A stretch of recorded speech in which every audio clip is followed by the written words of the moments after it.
You know that one song you can't get enough of? Chances are it was made with a sample from Splice.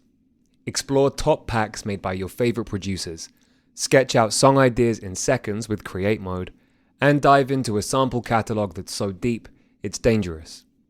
Find out why Splice is the industry's not so secret secret. Visit splice.com and try for free today. Welcome to the Fader interview. I'm Alex Robert Ross, editorial director of The Fader. At the back end of Landlines, the first song on Billy Woods and Elucid's latest album together as Armand Hammer, an unknown voice comes in and says through a crackling phone line, if a lion wakes up in the morning, he knows to hunt a gazelle. After a heavy pause, the voice tries to ease things up a little before being cut off. But I'm okay though, he says. Woods and Elucid have built remarkable bodies of work on their own over the past 20-odd years. Elucid is an inventive rapper and increasingly sought-after producer, and last year's I Told Bessie gets better with every listen. Woods has already released one standout record in 2023, Maps, with Kenny Siegel. His previous full-length, Aethiopes, was the Fader's album of the year in 2022. Go back and listen to Raphael's interview with him and Preservation from last April on this feed. And he's the man behind the Vital Backwoods Studios label. But Woods and Elucid draw weird things out of each other. Odd allusions, thoughts, non sequiturs, flights of poetry, morbid fixations that they wouldn't find on their own. 6 albums in as Armand Hammer, and they're locked in, producing avant-garde rap records that don't really sound like anything else. Which brings us back to We Buy Diabetic test strips, an album named for a pernicious New York City scam in the middle of a million other New York City scams. Here, Woods and Elucid think openly about death and destruction, about the indifference and even the outright callousness of the universe to an individual's suffering. They crack jokes about it occasionally. They never get didactic because there are too many illusions and delusions and ideas overlapping for things to be that straightforward. The lion knows to hunt a gazelle, but they're okay though. Test Strips also sounds as knotty and troubled as it reads. The concrete for the album was poured when Elucid and engineer Willie Green went into the studio with an all-star quartet of jazz musicians, spearheaded by the celebrated London-based band leader Shabaka Hutchings. Elucid and Green ran some JPEG Mafia beats into the room and then let them improvise. They got a mammoth session out of it, and after bringing in a couple more musicians to fill out the sound, chopped some sections up and sent them around to their favorite producers. LP, Kenny Siegel, DJ Haram, Black Noise, Preservation, loads more. Voices appeared from nowhere too, with Jungle Pussy, More Mother, and Pink Sifu among them. If Woods and Elucid push each other into strange places, the lineup on test strips drags them into a consciousness-expanding unknown. When I spoke to Woods and Elucid about the record, our conversation was just as windy. We've cut out at least 5 minutes where Woods and I go back and forth on the 3 best Portland Trailblazers of all time. But they were down, as always, to go deep on their process, the community they've helped to build, and the legacy they want to leave.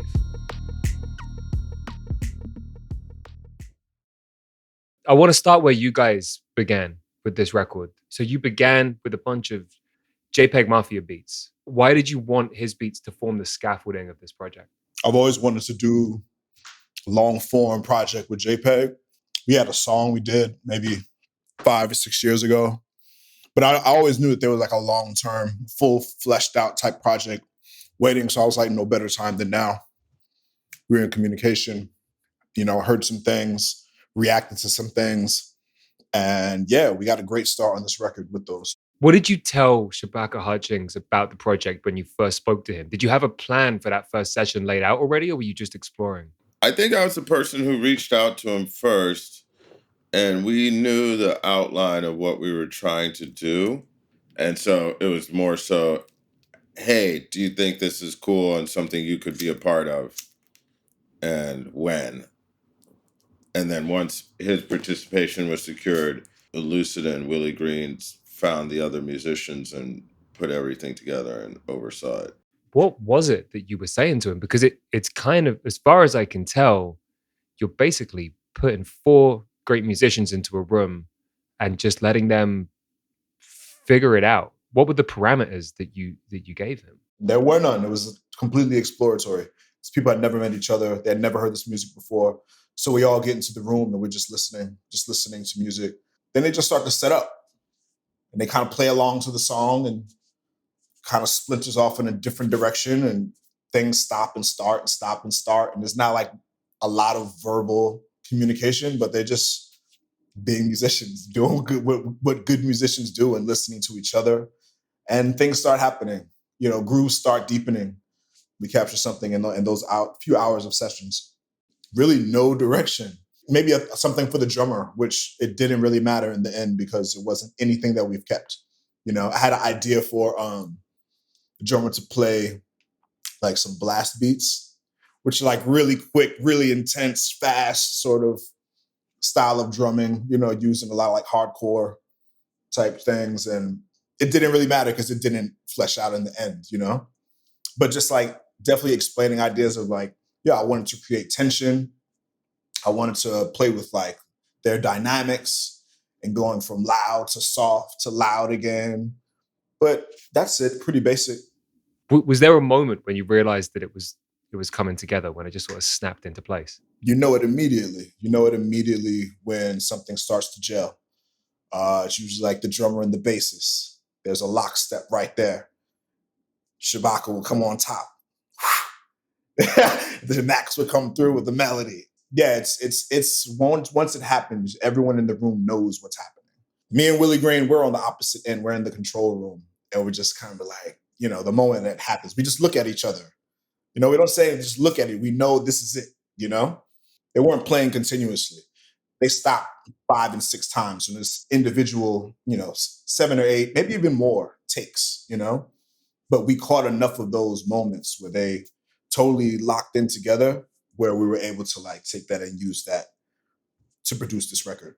Given the sort of chopped up nature of things and how understandably stop start, it's like a long period of time, it's musicians figuring out each other's like grooves and rhythms. So what do you then send to your favorite producers? What's the audio file look like? Willie Green could probably speak to that. But yeah, we're talking hours of playing. So maybe 4 to 5 hours of what that looks like, individually tracked musicians. It's huge.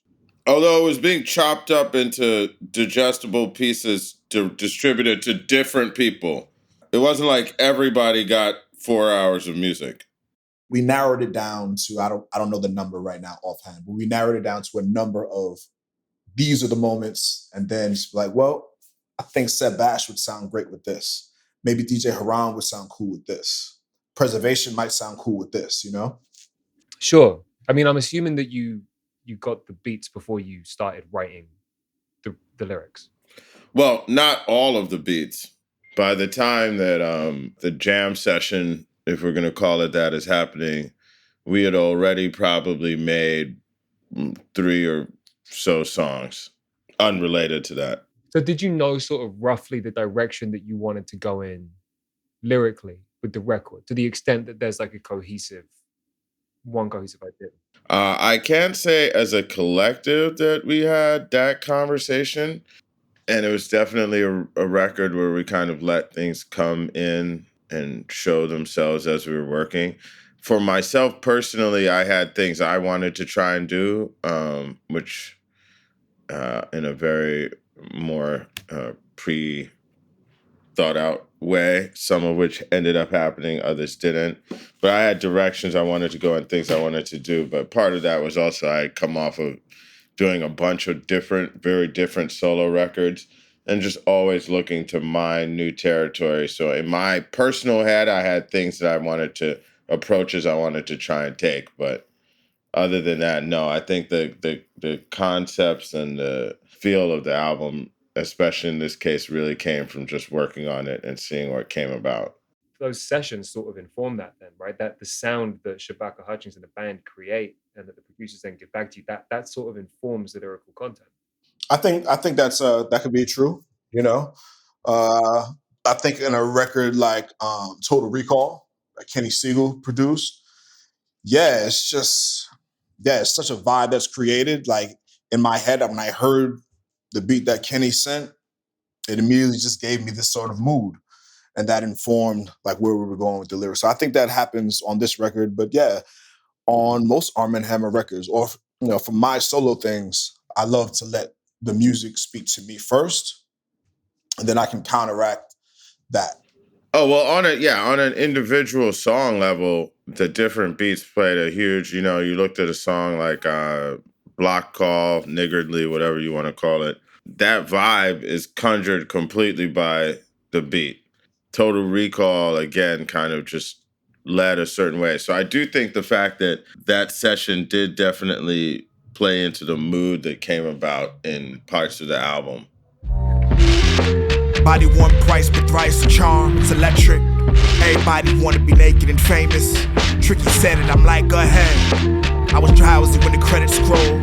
Suck my teeth, Saudi gold. Echoes and reflections, blessings, brave and bold. What I traded for.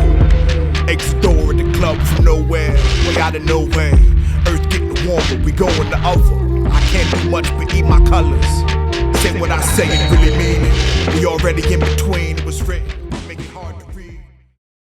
One place I wanted to, I suppose, collaborator I wanted to think about specifically. So there's that voice at the beginning of Landlines who says, life's basically tomorrow's breakfast. If a lion wakes up in the morning, he knows to hunt a gazelle.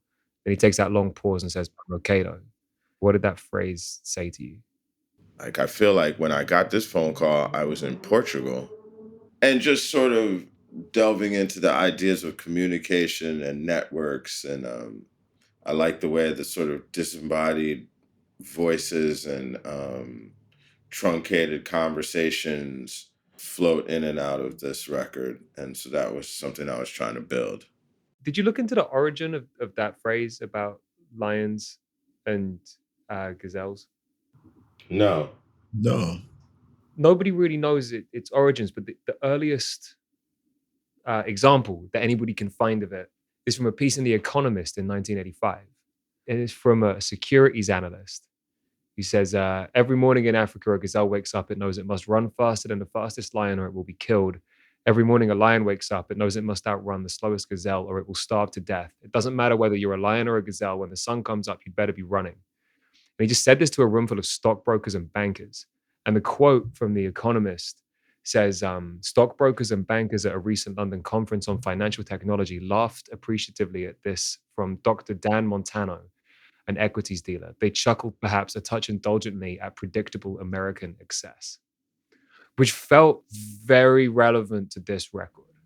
Well, first, let me say that is some high-level research.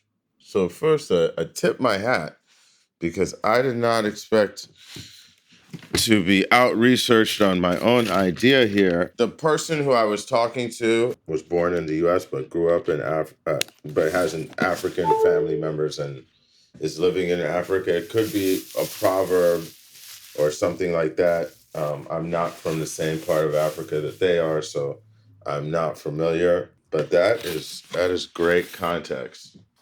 I love that.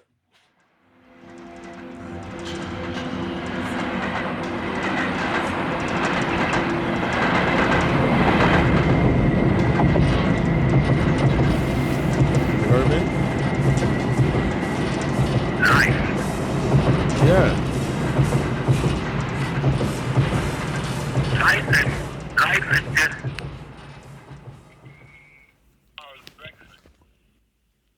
life is basically tomorrow's breakfast. If a lion wakes up in the morning, but he knows to hunt a gazelle. There's a closeness to death on this record, I feel. Perhaps more than other records that both of you have made that have dealt quite intimately with it.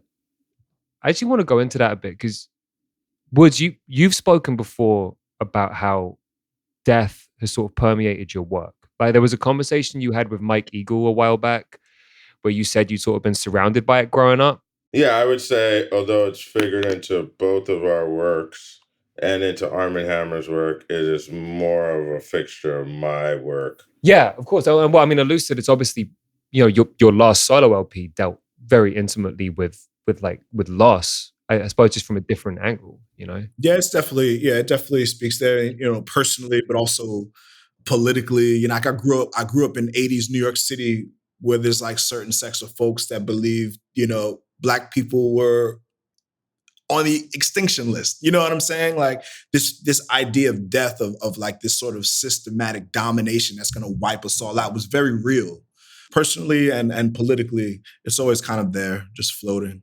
I got the impression, it's like here on this album more than any of either of your other records, it feels just as heavy as ever, but there's almost a sense of humor. Lucid, I'm thinking specifically about there's that moment at the end of Don't Lose Your Job when you're sort of musing on death and your own funeral. Yeah, I mean, these things are brought to the present, you know. In the making of this, my wife was pregnant. So, you know, you're right there on that precipice of life and death, you know, for someone that's carrying a child. And I think that comes with, for me, you know, I've had conversations with other, like fatherhood as well, and just like, you know, vulnerability and protection. And, you know, what would I do if, you know, we were put in this position? Could I do this? Can I do this to protect my family? So I think it's always kind of like right there at the surface as a father. Fatherhood sort of makes you think about legacy as well, about what you leave. There's some of that on this album for sure, which actually I would say it's funny you'd say that because your first suggestion for a theme for any song on this album was about legacies when you sent me writing prompts for Landlines. Lucid, you send Woods prompts on a track, or like you guys will send each other prompts to try and get each other moving on a track. Yeah, just maybe like a random text message. There's so many ways that it can happen, but definitely sometimes somebody is like, oh, here. Or sometimes it's just like, this is the title. Other times it can be something where we'd actually have to get on a phone and have a conversation about what it is you're trying to do. And an example of that might be like Touch and Agree. I don't remember exactly whose idea that was. I know you had the title, although I think that was done afterwards. But I just remember we had to have an actual conversation because it was very specific back and forth about like it was more complex. And then sometimes you write totally separately and things match up. That's got to take like a degree of understanding that. Has your relationship changed over the last like decade or so? Like how has that grown? And how is it different now? Are you talking about outside of the music realm or like how we operate or both? I mean, we could answer both. I would say outside, Lucid is one of my best friends. We live like a few blocks away from each other. Although I wouldn't say we necessarily see each other more or less because lives have changed, people have kids, whatever. But we also tour a lot. We spend a lot of time together. There was always great energy, synergy, ability to trust the other person. And of course, that only grows over time. That closeness outside, does that change the way that you act inside the music? I think it just kind of allows for like a comfort level to send ideas, you know, that may not be fleshed out, that may need some tinkering, but I'm okay with letting you hear this because I trust you, because I know I'm not going to be like, you know, made to feel any kind of way that I shouldn't. You know, I'm creating, I should be of this one confident sort of mind. I know what I want to say. And, you know, sometimes I end up there and sometimes I don't. But yeah, there's a comfort level in sending half fleshed out ideas to him. I don't know. I think we both have like really good instincts. And I think we follow that, and that kind of like shows up in the way that we can write maybe in a different place at a different time and not let anyone hear, let each other hear like what we've made, and then put it together. And it's just like, we're on the same page. We actually linked up some kind of way, and it happened this way, you know? That's what I chase. I chase that feeling. Making music with Woods is really special to me. Yeah, I agree with all that. And the thing I would say, though, is that all still falls to me under art. And this is not to downplay anything else, because I am very lucky to have such a good friend.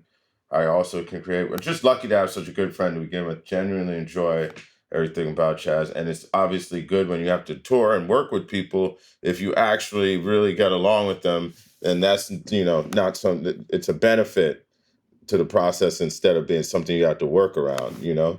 So that is all good. But I think on working on music, it's still an art. It still comes down to being a trust of that person's artistically. Where if we were not friends, but we still had the same artistic trust, energy, whatever, and we only saw each other work on music, I feel like it would be the same.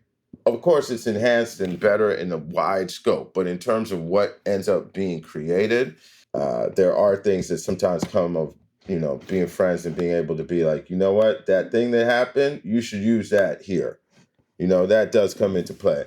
But most of the things that you're talking about are things that started to become obvious very early on in working together, where I could be like, here's my idea, and the person's receptive to trying the idea, although sometimes not receptive to my beat choices, but receptive to trying the idea, or situations where you're like, you do something and, like the other person can help assist in making what you were building successful. There's songs that we did where I was just like, the song, and at one point, let's say when it doesn't start with a kiss, it had a different format. And then I was like, man, what the Loose is doing here is so crazy. I just need to get out of the way. And so my great contribution to that song was figuring out, some things to help Pudge, and he would be the right person to build onto what we initially had, and basically just providing a little bridge for Elucid to go crazy on that song. True story, I forgot 4 zips in the laundry. I was sweating fearful. Went back the next day, she calmly gave me the laundry. Leaned in and said, Poppy, be careful. They lied when they said it wasn't enough. They lied when they said it wasn't enough. Meet me in the float tank, I got boomers in my system. Through the moon, cricket lullaby, feeling sick and vicious in a silent way. Name your ops without saying the system. Specificity matters, numbers snitching, who might die today. I don't know a word they didn't say was in his final day. That's such an important, crucial part of Armand Hammer music making, that I think that I saw maybe people before me. This is where they faltered, making group records, and it just becomes like this bar fest at all times. And it's just like, the song could have been better if you just scaled it back here. And just knowing when to subtract when making a song has become very important to me. When I throw my little producer hat on, and thankfully I'm with someone that understands that as well. Like, you can just cut the ego down and just fall back. We're gonna make a great song if you just dial it down this way. You know what I mean? I have no problem playing that role and contributing in other ways. Yeah, and I think the other thing that is big for me has also been the ability to take a nuanced idea to Chaz, to Elucid, and be able to all different types of ideas, and for it to work and not be worried about something either being too on the nose or not close enough to the target. It sounds like a simple thing to say, but sometimes I have ideas where I'm like, man, for myself even, I might be like, I either is this not going to cohere or make sense to someone else what I'm trying to convey, or is it going to be too direct? Am I going to write it? Is it going to sound like a essay instead of a piece of music or something? And so when you're able to do something and know not only that the person isn't going to come in with something straight on the nose, but also that they might take your idea and run with it to places that you didn't envision and stretch while staying in concert with what you're trying to do. It's interesting hearing you say or imply that there's kind of a sweet spot in an Armand Hammer song between that sort of over explanation and under explanation, just trying to get that just right. And obviously for every artist, it's going to be calibrated slightly differently. I thought it was kind of interesting on this record. Tell me if I'm completely misreading this. I might well be, but what was interesting was my record speaks for itself. Don't try to add on. Do you actively resist people maybe over interpreting the work? No, I don't. Listen, I always retain the right to give my opinion and my thoughts if I feel like it. And I will sometimes be like, whoa, what a terrible interpretation somebody had. But as the child of a critic, I guess pretty early on, I understood that, your music are like kids that you send into the world. You definitely don't want people telling lies on them. You're hoping you're sending them out there prepared and representing what you send them out there for and your family. But at the same time, they have other lives that they're going to live, and your work is going to be interpreted in different ways. And some of those, of course, I can look at it and be like, whoa, this is very stupid. And then other times people bring elements of in critiquing your work, even if it wasn't in your mind when you made it, it doesn't necessarily disqualify a critique from being relevant or a connection from being relevant. A perfect example would be what you just read about a lion and a gazelle.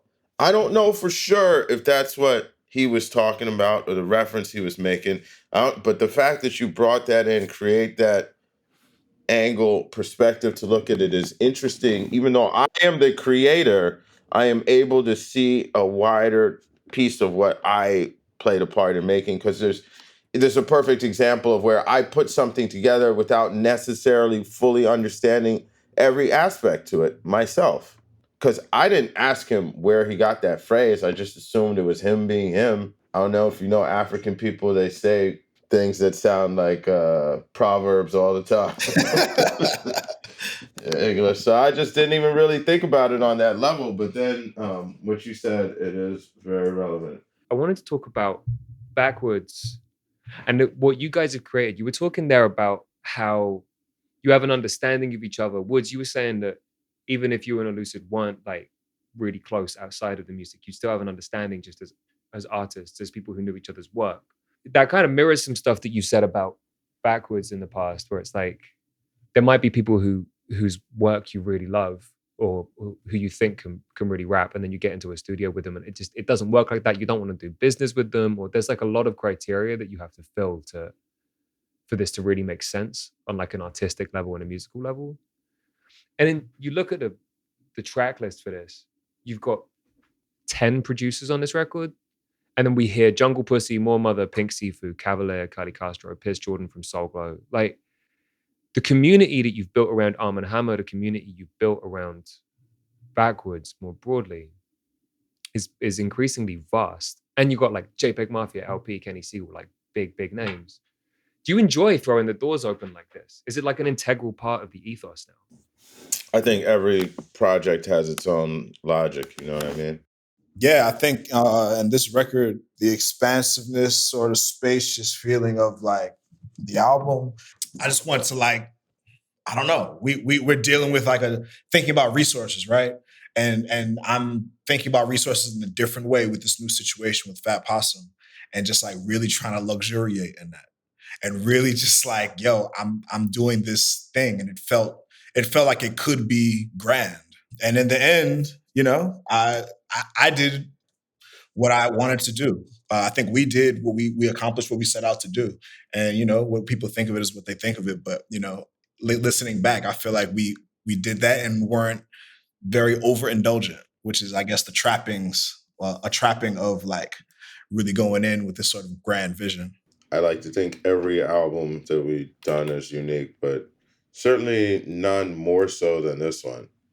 It's interesting because I was talking to somebody, and sometimes I think of Armand Hammer records as pairs. I kind of feel like Race Music and Furtive Movements. Race Music is a bit overlong, and Furtive Movements is a bit short. Put them both together, you'd really have two LPs. That's us like finding our way by the end of the second record of Furtive Movements, finding our way to like what Armand Hammer's sound and vibe was going to be and how we were going to really meld as two artists. And then Rome and Paraffin are very linked to me. And then Shrines and Haram to me are two opposite sides, like night and day, of similar albums sonically. Both of them exist in nature to a certain extent, but in Shrines it's more open, sometimes scary and threatening, but it's more open, more sunlight, more green. And Haram is like being in the woods at night or something. This album, I'm curious to see what its pairing will be. I think that one's yet to come, but I'm curious to see what it will be. Yeah, in some way, shape, or form. I don't know what form it will take, but in as much as the logic that things that have previously happened, you should assume will happen again. Just to like go back to all of the, and like, you're right, every record has its own internal logic, but there's also a sense of community that I think both of you have been part of and have fostered over the last couple decades, really. To an outsider, like how important is a sense of community in independent hip hop, and how do you think it differs from the mainstream? Because Backwards' ethos and the ethos that both of you have had, like, and the community that's built around what you guys do seems totally at odds with the industry machine, right? I guess I kind of don't really think of it in those terms, but I do enjoy being around and creating with people whose like voices I respect and I admire. And yeah, we're Backwoods seems to be that kind of environment. You know, a lot of these artists I didn't know except through the music. I'm always listening to like what's happening. You know, I love new music, and if I like an artist, I'm gonna say so. I'm gonna check your show out. I'm gonna see if what I heard online actually translates to my ears in a room. And when it does, I think I might think you're the real deal. I felt that with Kia. I felt that with Pink Seafood. I knew that with JPEG Mafia. I knew that with Milo, Rat Ferreira. There's a lot of people where it's just like, oh, this is for real. What's up? Let's do something. You know what I mean?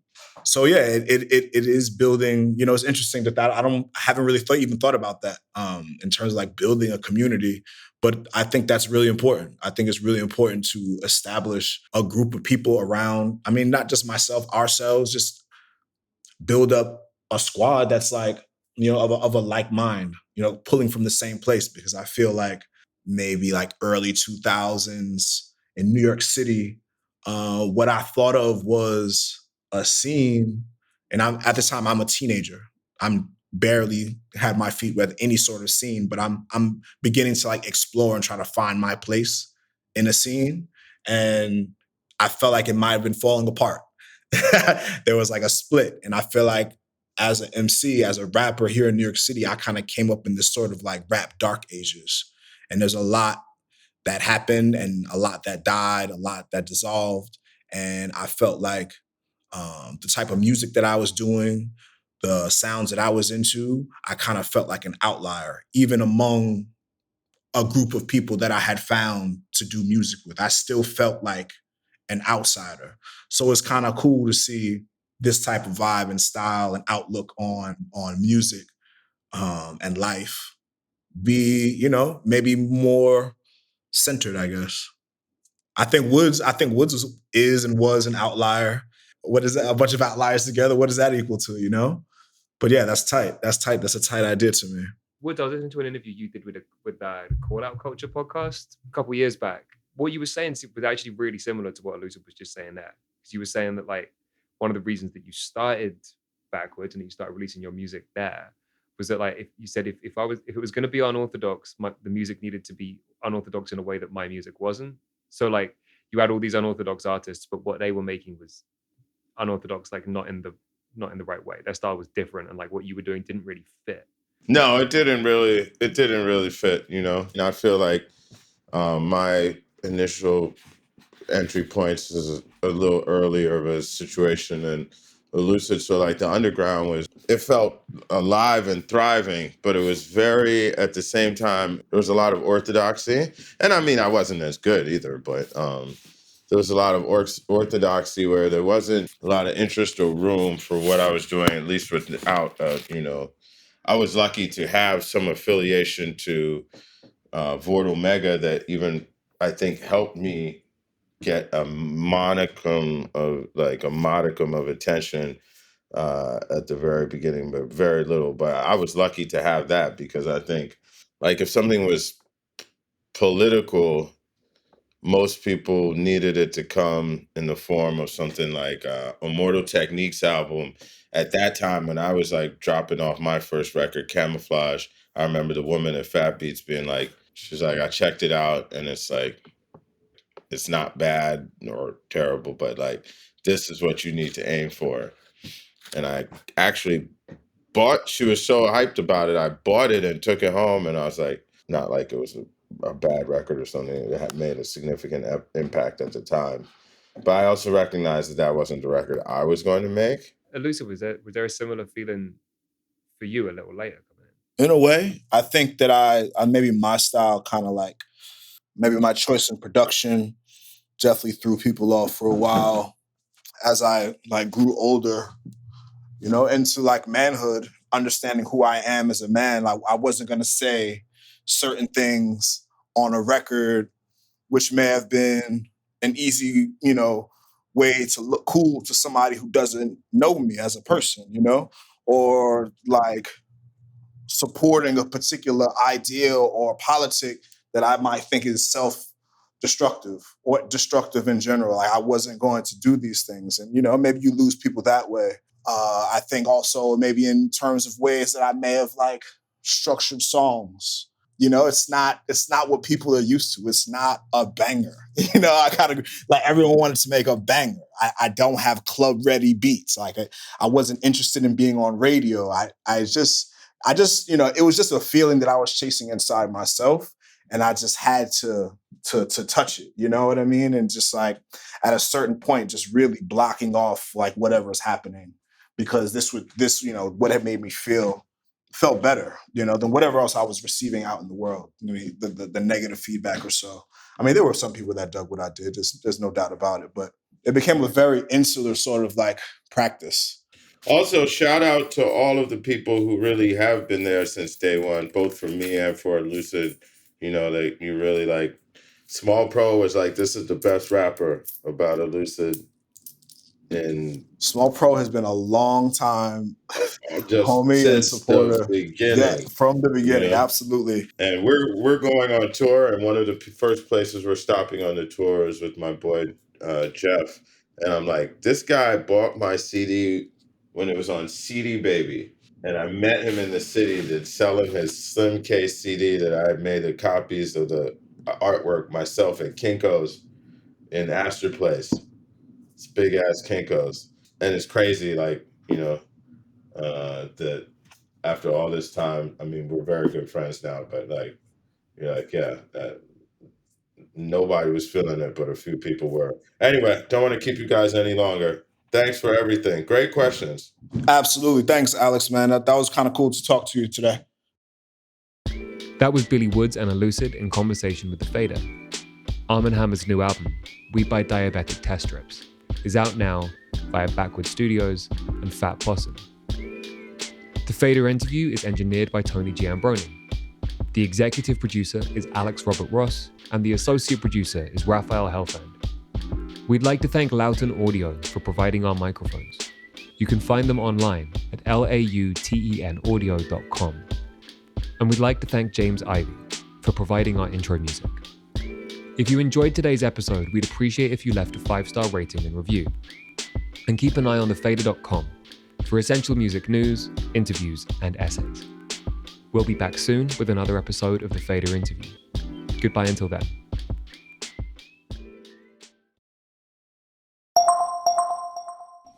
You know that one song you can't get enough of?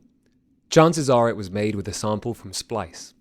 Explore top packs made by your favorite producers, sketch out song ideas in seconds with Create Mode, and dive into a sample catalog that's so deep, it's dangerous. Find out why Splice is the industry's not-so-secret secret. Visit splice.com and try for free today.